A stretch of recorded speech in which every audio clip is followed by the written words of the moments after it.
katika kuboreshaji wa huduma hii muhimu kwa vyombo vya moto na kuhakikisha tunakuwa na vyombo vya moto salama, Baraza la Taifa la Usalama Barabarani kupitia Jeshi la Polisi, idara ya mifumo,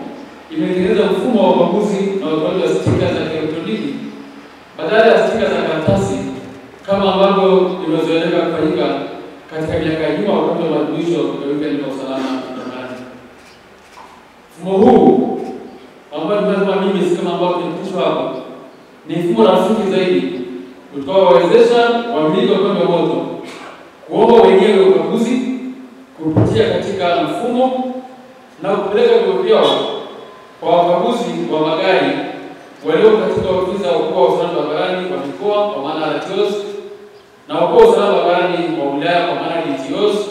kwa siku na muda wao kwa jinsi ambavyo muda unawaruhusu. Ukaguzi huu utakuwa endelevu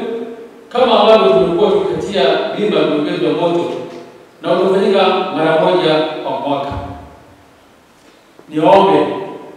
kupitia ninyi ndugu wanahabari na ndugu viongozi na wageni walio mbalimbali walioko hapa, kwa umuhimu wenu na ninyi kama nguzo muhimu kabisa katika kupambana na ajali za barabarani, mkawataka umma wa Tanzania hususan wamiliki wa vyombo vya moto na madereva wa vyombo mbalimbali vya moto wapeleke vyombo vyao vya moto kukaguliwa na kupata stika za kielektroniki ya usalama barabarani kwa hiari.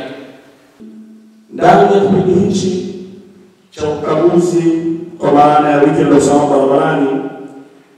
tutaendeleza kampeni ya utoaji elimu kwa makundi yote ya watumiaji barabara